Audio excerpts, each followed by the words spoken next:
40 ಜೋಡಿ ಕಾರ್ಮಿಕರು, ನುರಿತ ಅರಿತ ಕಾರ್ಮಿಕರು.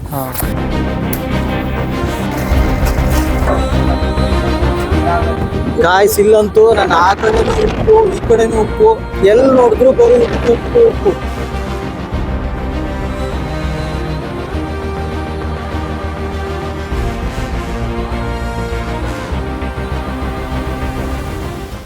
ಸಾಣಿಕಟ್ಟ ಉತ್ತರ ಕನ್ನಡ ಗೋಕರ್ಣದ ಹತ್ತಿರ ಇರುವ ಒಂದು ಸಣ್ಣ ಹಳ್ಳಿ. ಕರ್ನಾಟಕದ ಅತ್ಯಂತ ಪ್ರಾಚೀನ ನೈಸರ್ಗಿಕ ಉಪ್ಪು ತಯಾರಿಕಾ ಕೇಂದ್ರ ಅಂತ ಕೂಡ ಇದನ್ನು ಕರೆಯಲಾಗುತ್ತೆ. 1720ರಿಂದ ಇಲ್ಲಿಯವರೆಗೆ, ಅಂದರೆ ಸುಮಾರು 300ಕ್ಕೂ ಹೆಚ್ಚು ವರ್ಷಗಳ ಕಾಲ ಅಘನಾಶಿನಿ ನದಿಯ ದಂಡೆಯಲ್ಲಿ ಉಪ್ಪು ತಯಾರಿಕೆಯಲ್ಲಿ ಸಕ್ರಿಯವಾಗಿ ಪಾಲ್ಗೊಂಡ ಒಂದು ಸಣ್ಣ ಹಳ್ಳಿ. ಇಲ್ಲಿ ಕೆಲಸ ಮಾಡೋರು ಬೆಳಕು ಹರಿಯೋದಕ್ಕೂ ಮೊದಲು ಬಂದು ಇಲ್ಲಿ ಕೆಲಸವನ್ನು ಶುರು ಮಾಡ್ತಾರೆ. ಯಾಕಂದರೆ ಸೂರ್ಯೋದಯದ ನಂತರ ಉಪ್ಪು ಹೊಳೆಯೋದಕ್ಕೆ ಶುರು ಆಗುತ್ತೆ. ಕೆಲಸ ಮಾಡೋದು ಅಷ್ಟೊಂದು ಸೂಕ್ತ ಅಲ್ಲ ಅಂತ ಇವರನ್ನು ಬೇಗ ಕೆಲಸ ಮುಗಿಸಿ ಮನೆಗೆ ಕಳಿಸಲಾಗುತ್ತೆ. 6:30 ಬತ್ರಿ ಬೆಳಿಗ್ಗೆ. ಎಷ್ಟು ಗಂಟೆ ಮುಗೀತು? ಎಷ್ಟು ಇದು ನಿಮ್ದು? 9:30 ಮುಗೀತು. 9:30 ಮುಗಿಸ್ಬಿಡ್ತೀವಿ ಕೆಲಸ? ಹೌದಾ? ಇದೇನಿದು ಕೆಳಗಡೆ ಇರೋದು? ಆ ಮಣ್ಣಿಂದ ಉಪ್ಪು ಅರ್ಲಲ್ಲೇ ಬರೋದು ಆ ಉಪ್ಪು? ಹಾಂ ಹಾಂ ಹಾಂ ಹಾಂ. ಈಗ ಸಾಮಾನ್ಯವಾಗಿ ಎಲ್ಲ ಇದ್ರದಲ್ಲೂ ತೆಗಿಬೋದಾ, ಇಲ್ಲ ಇಲ್ಲಿ ಮಾತ್ರ ಸ್ಪೆಷಲ್ ಅಂತ? ಎಲ್ಲ ಕಡೆ ಬರೋದಿಲ್ಲ. ಹಾಂ. ಯಾವ್ರಣ್ಣ ನಿಮ್ಮದು? ಬಂಕಿಗೋಡ್ಲಾ? ಹಾಂ ಹಾಂ ಹಾಂ. ಅಲ್ಲಿಂದ ನಾವು ಇನ್ನೊಂದು ಬ್ರಾಂಚ್ಗೆ ಹೋದ್ವಿ. ಅಲ್ಲಿಗೆ ಹೋಗೋದು ಅಷ್ಟೊಂದು ಸುಲಭ ಆಗಿರಲಿಲ್ಲ. ಯಾಕಂದರೆ ಅದು ವಿಶಾಲವಾದ ಏರಿಯಾದಲ್ಲಿ ಉಪ್ಪನ್ನು ತೆಗೆಯುವಂಥ ಒಂದು ಘಟಕ. ಅದರೊಳಗಡೆ ಎಲ್ರಿಗೂ ಅಲೋ ಮಾಡ್ತಾ ಇರಲಿಲ್ಲ. ಅದಕ್ಕಿಂತ ಇಂಪಾರ್ಟೆಂಟ್ ಅಂದರೆ ಅದ್ರ ಒಳಗಡೆ ವಿಡಿಯೋ ಮಾಡೋದಕ್ಕೆ ಪರ್ಮಿಷನ್ ಬೇಕಾಗಿತ್ತು. ಸೊ ಆ ಪರ್ಮಿಷನನ್ನು ನಾವು ತಗೊಳ್ಳದೆ ಹೋಗಿದ್ವಿ. ಇಷ್ಟೊತ್ತು ಪರ್ಮಿಷನ್ಗೋಸ್ಕರ ವೆಯ್ಟ್ ಮಾಡ್ತಿದ್ರು. ಆ್ಯಕ್ಚುಲಿ ಪರ್ಮಿಷನ್ ಸಿಗೋದಿಲ್ಲ ಎಲ್ರಿಗೂ. ಸೊ ಅವ್ರ ಹತ್ರ, ಮ್ಯಾನೇಜರ್ ಹತ್ರ ಇತ್ತು ಸಂಡೇ, ಎಲ್ಲರ ಹತ್ರನೂ ಕೇಳಿ ಮಾಡಿ ಅಂತೂ ಪರ್ಮಿಷನ್ ಸಿಕ್ತು.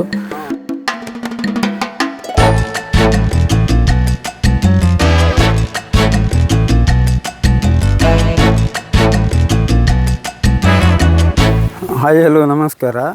ನನ್ನ ಹೆಸರು ಲಕ್ಷ್ಮಣ ಗೌಡ ಅಂಥೇಳಿ. ಸುಮಾರು 25 ವರ್ಷಗಳಿಂದ ಈ ಉಪ್ಪಿನ ನಾಗರಬೈಲು ಉಪ್ಪಿನ ಮಾಲೀಕರ ಸಹಕಾರ ಸಂಘ ನಿಯಮಿತ ಸಾಣಿಕಟ್ಟ ಈ ಸಂಸ್ಥೆಯಲ್ಲಿ ಕಾರ್ಮಿಕರ ಮೇಲ್ವಿಚಾರಕನಾಗಿ, ಉಪ್ಪು ತೆಗೆಯುವ ಕಾರ್ಮಿಕರ ಮೇಲ್ವಿಚಾರಕನಾಗಿ ಕೆಲಸ ಮಾಡುತ್ತಾ ಬಂದಿರುವೆನು. ಸಾಮಾನ್ಯವಾಗಿ ಈ ಸಂಸ್ಥೆಯು 1952ರಲ್ಲಿ ಅಸ್ತಿತ್ವಕ್ಕೆ ಬಂದಿದ್ದು. ಸುಮಾರು 469 ಎಕರೆ ಭೂಪ್ರದೇಶವನ್ನು ಹೊಂದಿದ್ದು, ಅದರಲ್ಲಿ 2 ವಿಭಾಗ ಮಾಡಿಕೊಂಡು, ಒಂದು ನಾಣಾಪುರ ವಲಯ ಹಾಗೂ ನಾಗರಬೈಲು ವಲಯ ಅಂಥೇಳಿ. ಇದನ್ನು ಸಾಮಾನ್ಯವಾಗಿ ನಾವು ಮಳೆಗಾಲದ ಸಂಪೂರ್ಣ ಮಳೆ ನಿಂತ ನಂತರ, ಅಂದರೆ ಅಕ್ಟೋಬರ್ ನವಂಬರ್ ತಿಂಗಳಿನಲ್ಲಿ ಮಳೆಯ ನೀರನ್ನೆಲ್ಲ ಹೊರಗೆ ಹಾಕಿ ನಮ್ಮ ಈ ಭೂಪ್ರದೇಶದಲ್ಲಿ ತುಂಬಿದಂಥ ಕಸ ಕಡ್ಡಿಯನ್ನೆಲ್ಲ ಕ್ಲೀನ್ ಮಾಡಿ, ಬಂಡುಗಳನ್ನೆಲ್ಲ ರಿಪೇರಿ ಮಾಡಿ, ಸಮುದ್ರದ ನೀರು 2.5 ಡಿಗ್ರಿ ಬಂದ ಮೇಲೆ ನಾವು ಸಮುದ್ರದ ನೀರನ್ನು ಅಘನಾಶಿನಿ ನದಿಯ ಒಂದು ಕಾಲುವೆಯಿಂದ ಗೇಟಿನ ಮುಖಾಂತರ ರಿಸರ್ವಾಯರ್ನಲ್ಲಿ ಸ್ಟೋರ್ ಮಾಡ್ಕೊಳ್ತೇವೆ. ಅಂದರೆ ಸುಮಾರು ನಾವು ಈ ಭೂಪ್ರದೇಶವನ್ನು ಉಪ್ಪು ತೆಗೆಯಲಿಕ್ಕೆ ಯಾವ ರೀತಿ ಬೇಕಾಗ್ತದೋ ಹಾಗೆ ನಾವು 4-5 ವಿಭಾಗಗಳನ್ನಾಗಿ ಮಾಡ್ಕೊಂಡಿದ್ದೇವೆ. ಮೊದಲನೇದಾಗಿ ರಿಸರ್ವಾಯರು. ರಿಸರ್ವಾಯರ್ ಅಂದರೆ ಅಲ್ಲಿ ಸಮುದ್ರ ನೀರನ್ನು ಸ್ಟೋರ್ ಮಾಡುವಂಥದ್ದು. ಎರಡನೇದಾಗಿ ಕಂಡೆನ್ಸರು. ಹಾಗೆಯೇ ಕ್ರಿಸ್ಟಲೈಸರ್ ಅಂದರೆ ಉಪ್ಪು ತೆಗೆಯುವ ಏರಿಯಾ ಕಾಣ್ತದಲ್ಲ, ಹಾಂ, ಅದಕ್ಕೆ ನಾವು ನಮ್ಮ ಭಾಷೆಯಲ್ಲಿ ಗುನ್ನ ಅಥವಾ ಗದ್ದೆ ಅಂತ ಹೇಳಿ ಕರೆಯುತ್ತೇವೆ, ಕಣ ಅಂತ ಹೇಳಿ ಕರೆಯುತ್ತೇವೆ. ಸಾಮಾನ್ಯವಾಗಿ ಈ ಕ್ರಿಸ್ಟಲೈಸರ್ ಏರಿಯಾದಲ್ಲಿ 35ರಿಂದ 40 ಜೋಡಿ ಕಾರ್ಮಿಕರಿದ್ದಾರೆ. ಅಂದರೆ ಗಂಡು ಮತ್ತು ಹೆಣ್ಣು ಒಂದು ಜೋಡಿ, ಗಂಡ ಹೆಂಡತಿ ಅಥವಾ ತಾಯಿ ಮಗ, ಅಣ್ಣ ತಂಗಿ, ಹೀಗೆ ಆ ರೀತಿಯಾದಂಥ 40 ಜೋಡಿಗಳಿದ್ದಾವೆ. ಒಬ್ಬರಿಗೆ ನಾವು 20ರಿಂದ 22 ಗದ್ದೆ ಅಂದರೆ ಕ್ರಿಸ್ಟಲೈಸರನ್ನು ಕೊಟ್ಟಿದ್ದೇವೆ. ಆ ಕಣದಲ್ಲಿ ಅವರು ಸಾಮಾನ್ಯವಾಗಿ ಡಿಸೆಂಬರ್ ತಿಂಗಳಿನಿಂದ ಕೆಲಸ ಶುರು ಮಾಡ್ತಾರೆ. ಸಾಮಾನ್ಯವಾಗಿ ನಾವೀಗ 6 ತಿಂಗಳ ಪೀರಿಯಡ್ಡಿನಲ್ಲಿ 3 ತಿಂಗಳ ಈ ಪ್ರಿಲಿಮಿನರಿ ವರ್ಕಿಗೆ ಪ್ರಾಥಮಿಕ ಕೆಲಸಕ್ಕೆ ಬೇಕಾಗ್ತದೆ. ಅಂದರೆ ಈ ಕ್ರಿಸ್ಟಲೈಸರ್ ಏರಿಯಾನೆಲ್ಲ ಅಲ್ಲಿ ಹುಟ್ಟಿದಂಥ ಹಂಬರು ಮತ್ತು ಸ್ಲಸ್ ಅಂತ ಹೇಳಿ ಕರಿತೇವೆ, ಅದನ್ನೆಲ್ಲ ಪೂರ್ತಿಯಾಗಿ ತೆಗೆದು ಬಂಡುಗಳನ್ನೆಲ್ಲ ರಿಪೇರಿ ಮಾಡಿ ಆ ಭೂಮಿಯನ್ನು, ಈ ಕ್ರಿಸ್ಟಲೈಸರ್ ಏರಿಯಾವನ್ನು ನಾವು ಗಟ್ಟಿಗೊಳಿಸ್ತೇವೆ. ಸಮತಟ್ಟು ಮಾಡಿ ದಮಾಸ್ ಮಾಡಿ ಗಟ್ಟಿಗೊಳಿಸ್ತೇವೆ. ಆ ಗಟ್ಟಿಗೊಳಿಸಿದ ನಂತರ ನಾವು ಚಾನಲ್ ಮೂಲಕ ನೀರನ್ನು ಹರಿಬಿಡೋದ್ರ ಮೂಲಕ ಸ್ವಲ್ಪ ಸ್ವಲ್ಪ ನೀರು ಬಿಟ್ಟು ನಾವು ಉಪ್ಪಿನ ಬೆಡ್ಡನ್ನು ತಯಾರು ಮಾಡ್ತೇವೆ, ಉಪ್ಪಿನ ಹಾಸನ್ನು ತಯಾರು ಮಾಡ್ಕೊಳ್ತೇವೆ.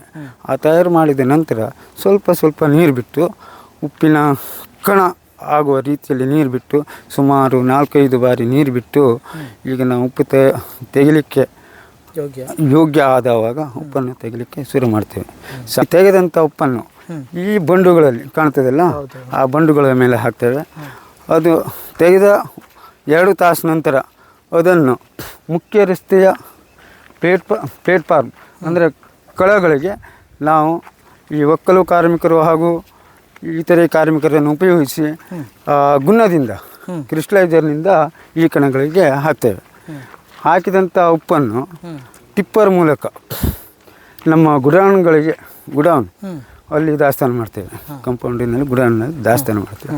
ಆ ದಾಸ್ತಾನು ಮಾಡಿದ ಉಪ್ಪನ್ನು ನೀರೆಲ್ಲ ಬಸಿದ ನಂತರ ಆ ಉಪ್ಪಿನಲ್ಲಿರುವ ಕಸವನ್ನೆಲ್ಲ ತೆಗೆದು ಕ್ಲೀನ್ ಮಾಡಿ ಅಯೋಡಿನ್ ಮಾಡುವುದರ ಮೂಲಕ ಅಯೋಡಿನ್ ಸ್ಪ್ರೇ ಮಾಡಿ ಅದನ್ನು 1 kg ಪ್ಯಾಕೆಟ್ ಮಾಡ್ತೇವೆ. 1 kg ಪ್ಯಾಕೆಟನ್ನು ಒಂದು ದೊಡ್ಡ ಚೀಲದಲ್ಲಿ ಅಂದರೆ 50 kg ಬರುವ ಹಾಗೆ 1 kgಯ 50 ಪ್ಯಾಕೆಟನ್ನು ಒಂದು ಚೀಲದಲ್ಲಿ ಹಾಕಿ ನಾವು ರೆಡಿ ಮಾಡ್ತೇವೆ. ನಂತರ ಅದನ್ನು ಮಾರಾಟಕ್ಕೆ ಅಣಿಗೊಳಿಸ್ತೇವೆ. ಸಾಮಾನ್ಯವಾಗಿ ಉತ್ತರ ಕನ್ನಡದ ಎಲ್ಲ ತಾಲೂಕುಗಳಿಗೆ ಹಾಗೂ ಗದಗ, ಹುಬ್ಬಳ್ಳಿ ಇತರೆ ಮಾರ್ಕೆಟ್ಗಳಿಗೂ ನಮ್ಮ ಇಲ್ಲಿಯ ಉಪ್ಪು ರವಾನೆಯಾಗ್ತದೆ. ಸಮುದ್ರದ ನೀರನ್ನು ತೆಗೆದುಕೊಂಡು ನಾವು ಕಂಡೆನ್ಸರ್ನಲ್ಲಿ ನೀರಿನ ಸಾಂದ್ರತೆಯನ್ನು ಹೆಚ್ಚಿಸುತ್ತೇವೆ ಅಂತ ಹೇಳಿದ್ನಲ್ವಾ, ಇದೇ ನೋಡಿ ಈ ಏರಿಯಾ ಕಾಣ್ತದಲ್ಲ, ಇದು ನಮ್ಮದು ಕಂಡೆನ್ಸರ್ ಏರಿಯಾ. ನೀರು ಬಿಡುವುದರ ಮೂಲಕ ನಾವು ಈ ಏರಿಯಾದಲ್ಲಿ ನೀರಿನ ಸಾಂದ್ರತೆಯನ್ನು ಹೆಚ್ಚಿಸ್ತೇವೆ. ಹೆಚ್ಚಿಸಿದಂಥ ನೀರನ್ನು, ಸಾಂದ್ರತೆ ಹೆಚ್ಚಿಕೊಂಡಂಥ ನೀರನ್ನು ಈ ಪಂಪಿನ ಮೂಲಕ ಕಾಣ್ತದಲ್ಲ, ನೀರು ಬೀಳುವುದು ಕಾಣ್ತದಲ್ಲ, ಈ ನೀರನ್ನು ಇದಕ್ಕೆ ನಾವು ಬಫರ್ ಝೋನ್ ಅಂತ ಕರಿತೇವೆ, ಬಫರ್ ಅಂತ ಹೇಳಿ ಕರಿತೇವೆ. ಇಲ್ಲಿ ದಿನನಿತ್ಯ ನಮಗೆ ನೀರು ಎಷ್ಟು ಬೇಕಾಗ್ತದೆ ಈ ಏರಿಯಾದಲ್ಲಿ ನಾವು ಸ್ಟೋರ್ ಮಾಡ್ತೇವೆ. ನಾವು ತಯಾರಾದಂಥ ಉಪ್ಪನ್ನು ಈ ಹಲಗೆಯ ಮುಖಾಂತರ ಈ ರೀತಿಯಾಗಿ ಹೀಗೆ ತೆಗೆಯುವುದರ ಮೂಲಕ ನಾವು ಉಪ್ಪನ್ನು ಕಲೆಕ್ಟ್ ಮಾಡ್ತೇವೆ. ಕಣಗಳಲ್ಲಿ ತಯಾರಾದಂಥ ಉಪ್ಪನ್ನು ಈ ಹಲಗೆಯ ಮುಖಾಂತರ ನಾವು ಈ ಮುಖ್ಯ ದಡಗಳಿಗೆ ಅಂದರೆ ಈ ಬಂಡುಗಳಿಗೆ, ಆ ಬಂಡುಗಳ ಮೇಲೆ ನಾವು ಶೇಖರಣೆ ಮಾಡ್ತೇವೆ. ಈ ರೀತಿಯಾಗಿ ನಾವು ಕಣಗಳಲ್ಲಿ ತಯಾರಾದಂಥ ಉಪ್ಪನ್ನು ಕಣದ ಮುಖ್ಯ ದಡದ ಮೇಲೆ ಶೇಖರಣೆ ಮಾಡ್ತೇವೆ. ಇಲ್ಲಿಂದ ಗುಡೌನ್ಗಳಿಗೆ ಸಾಗಿಸಿ ಟಿಪ್ಪರ್ ಮೂಲಕ ಅಲ್ಲಿ ಸಾಗಿಸಿದ ನಂತರ ನೀರೆಲ್ಲ ಬಸಿದ ನಂತರ ಅದನ್ನು ಆರಿಸ್ತೇವೆ. ಕಸ ಏನಾದ್ರು ಇದ್ದರೆ ಅದನ್ನೆಲ್ಲ ಕ್ಲೀನ್ ಮಾಡಿ ಆರಿಸ್ಕೊಂಡು ಅಯೋಡಿನ್ ಸ್ಪ್ರೇ ಮಾಡ್ತಾರೆ. ಅಲ್ಲ, ಈಗ ತೆಗ್ದಿದ್ದು ಉಪ್ಪಲ್ಲಿ ಈಗ ಇದ್ರದ್ದು ಕೆಸರು ಏನಾದರೂ ಕೆಸರು ಬರುವುದಿಲ್ಲ. ನಾ ಹೇಳ್ತೀನಲ್ಲ, ಉಪ್ಪಿನ ಬೆಡ್ಡನ್ನು ತಯಾರು ಮಾಡ್ತೇವೆ. ನೀವು ಕಾಣ್ತದಲ್ಲ, ಇದು ಉಪ್ಪಿನ ಬೆಡ್ಡು. ಇದನ್ನು ಪೂರ್ತಿಯಾಗಿ ತೆಗೆದ್ರೆ ಕೆಸರು ಬರ್ತದೆ, ಹೀಗೆ ತೆಗೆದ್ರೆ ಕೆಸರು ಬರ್ತದೆ. ನೋಡಿ ಇಲ್ಲಿ ಕಾಣ್ತದಲ್ಲ, ಅದನ್ನು ತೆಗೆದ್ರೆ ನಮ್ಮದು ಉಪ್ಪಿನ ಕ್ವಾಲಿಟಿ ಹಾಳಾಗ್ತದೆ. ಈಗ ಇದ್ರ ಮೇಲಿಂದ ಉಪ್ಪಿನ ಹಾಸನ್ನು ತಯಾರು ಮಾಡ್ತೀವಿ ಅಂತ ಹೇಳಿದ್ನಲ್ಲ ನಾನು, ಇದ್ರ ಮೇಲಿಂದ ಉಪ್ಪು ತೆಗೆಯೋದ್ರಿಂದ ಈ ರೀತಿಯಾದ ಕ್ಲೀನಾದ ಉಪ್ಪು ಬರ್ತದೆ. ಈಗ ಆ ನೀರೆಲ್ಲ ಬಸಿದ ನಂತರ ಮತ್ತು ಕ್ಲೀನಾಗಿ ಕಾಣ್ತದೆ, ನಿಮಗೆಲ್ಲ ಕಾಣ್ತದಲ್ವಾ. ಈಗ ಯಾರು ಬೇಕಾದ್ರೂ ಮಾಡ್ಲಿಕ್ಕೆ ಆಗೋದಿಲ್ಲ ಈ ಕೆಲಸ. ಮಾಹಿತಿ ಇದ್ದರು ಮಾತ್ರ. ಅಂದರೆ ಅದು ಕುಲಕಸುಬು ಅಂತ ಹೇಳ್ತೇವಲ್ರಿ, ಅಪ್ಪನಿಂದ ಮಗನಿಗೆ. ಇಲ್ಲಿ ಅದಕ್ಕಾಗಿ ನಮ್ಮ ಆಗೇರಿ 40 ಜೋಡಿ ಕಾರ್ಮಿಕರು, ನುರಿತ ಕಾರ್ಮಿಕರು. ಇಲ್ಲಿ ತಿಳುವಳಿಕೆ ಇದ್ದವರು ಮಾತ್ರ ಮಾಡ್ತಾರೆ. ಎಲ್ಲರೂ ಬಂದು ಈಗ ನಿಮ್ಮೆಲ್ಲ ಬಂದು ತೆಗಿಲಿಕ್ಕೆ ಆಗೋದಿಲ್ಲ. ಈಗ ನಾನು ಯಾಕೆ ತೆಗಿತೇನೆ, ರೂಢಿ ಇದ್ದ ಸಲುವಾಗಿ. ಅದು ನಾನು ತೆಗೆಯುವಂಥದ್ದಲ್ಲ, ಕಾರ್ಮಿಕರು ಮಾತ್ರ, ಸೀಮಿತ ಕಾರ್ಮಿಕರು. ಅವರಿಗೆಲ್ಲ ಅರಿವು ಇರ್ತದೆ. ಅಂದರೆ ಕುಲಕಸುಬು. ಅಪ್ಪನಿಂದ ಮಗನಿಗೆ, ಮಗನಿಂದ ಮೊಮ್ಮಗನಿಗೆ, ಹೀಗೆ ಅವ್ರಿಗೆ ರೂಢಿ ಇದೆ, ತೆಗಿತಾರೆ. ಇದೀಗ ನೀವು ತೆಗಿಲಿಕ್ಕೆ ಹೋದರೆ ಮಣ್ಣು ಬರ್ತದೆ. ನೋಡಿ ಹೇಗೆ ಆಗ್ತದೆ ಅಂತ ಕಿತ್ತು ನೋಡಿ, ಹಿಂಗೆ ಕಿತ್ತು ನೋಡಿ ಏನು ಆಗ್ತದೆ ಅಂತ ಅನುಭವಕ್ಕೆ.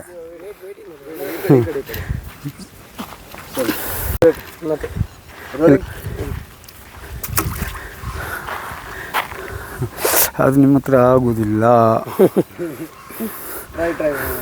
ಆ ಬೆಡ್ ಹಾಳಾದರೆ ನಮ್ಮದು ಮಣ್ಣು ಬರ್ತದೆ, ಮಡ್ಡೆಲ್ಲ ಬರ್ತದೆ. ಅದು ಯಾವ ರೀತಿ ಅಂತ ಹೇಳಿದ್ರೆ, ಇದು ನೀರು ಮ್ಯಾಲಿಂದ ಹಾರಿಸಿ ಹಿಂಗೆ ಇದು ಮಣ್ಣು ತೆಗಿಬೇಕಾಗ್ತದೆ ನೋಡಿ. ಈ ರೀತಿ ಬರಬೇಕೆ ಹೊತ್ತು ಮಣ್ಣೆಲ್ಲ ಬರಬಾರ್ದು. ಆ ಅಡಿಗೆ ಆ ಸಣ್ಣ ಜರಿ ಇರ್ತದಲ್ಲ, ಅದು ಅಡಿಗೆ ಹಾಗೆ ಇರಬೇಕಾಗ್ತದೆ.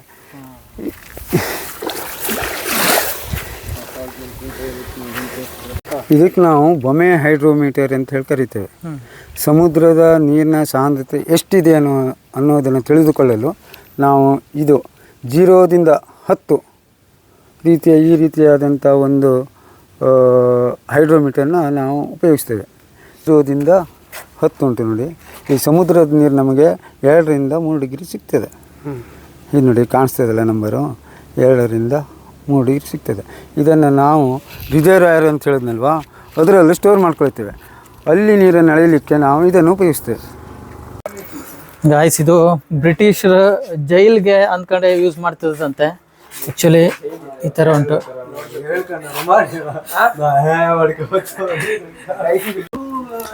ಗಾಯ್ಸ್, ಇದು ಬ್ರಿಟಿಷರ ಕಾಲದಲ್ಲಿ ಜೈಲು ಅಂದ್ಕೊಂಡು ಉಪಯೋಗ ಮಾಡ್ತಿದ್ದದ್ದು. ಇದು ಹೆಂಗೆ ಉಂಟು ಇಲ್ಲಿ ನೋಡಿ.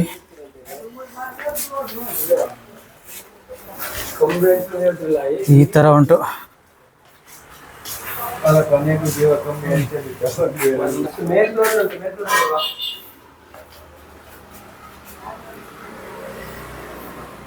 ಈ ಥರ ಉಂಟು ಗಾಯ್ಸ್. ನೋಡಿ, ಇನ್ನು ಮೇಲ್ಗಡೆ ಉಂಟಂತೆ. ಹಿಂಗೆ ನೋಡುವ, ಅದು ಯಾವ ಥರ ಉಂಟು.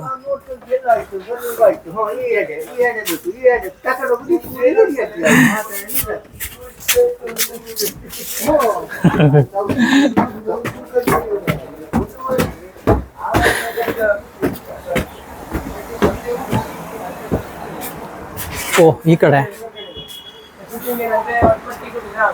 ನಾನು ನಮ್ಮ ಪಪ್ಪ ಅಂದ್ರೆ ಯಾರೋ ಬರ್ಕೊಟ್ಟಿದ್ರು, ನಾನು ನಿಂತ್ಕೊಂಡಿರೋ ಜಸ್ಟ್. ಓ, ಹಳೇ ಕಾಲದ ಗಾಯ್ಸ್ ಇದು. ಆಲ್ಮೋಸ್ಟ್ ಒಂದು 100 years ಆಗಿರುತ್ತೆ ಇದಕ್ಕೆ. 3 ವರ್ಷದ್ದು ಹಿಂದಿಂದು ಬಿಲ್ಡಿಂಗ್ ಅನಿಸ್ತೈತೆ ನಂಗೆ ನೋಡಿದ್ರೆ. ಯಾಕೋ ಎಲ್ಲ ಇದೆಲ್ಲ ಕ್ಲೋಸ್ ಉಂಟು. ಸೊ ಒಳಗಡೆ ಹೋಗ್ಲಿಕ್ಕೆ ಆಗೋದಿಲ್ಲ, ನಮಗೆ ಅವಕಾಶ ಇಲ್ಲ.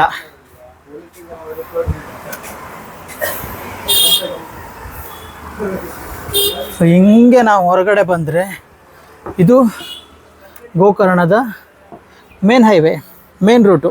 ಇಲ್ಲಿಂದನೇ ಕ್ರಾಸಲ್ಲಿ ನಾವು ಗೋಕರ್ಣಕ್ಕೆ ಹೋಗಬೇಕು. ಸೊ ಗಾಯ್ಸ್, ಇದು ಇಷ್ಟು ಇವತ್ತಿನ ವಿಡಿಯೋ. ಈ ವಿಡಿಯೋನ ಇಲ್ಲಿಗೆ ಮುಗಿಸ್ತೆ. ಸಿಗ್ತೇನಂತ ವಿಡಿಯೋದಲ್ಲಿ. ಅಲ್ಲಿವರೆಗೂ ಟಾಟಾ, ಟೇಕ್ ಕೇರ್, ಬಾಯ್ ಬಾಯ್.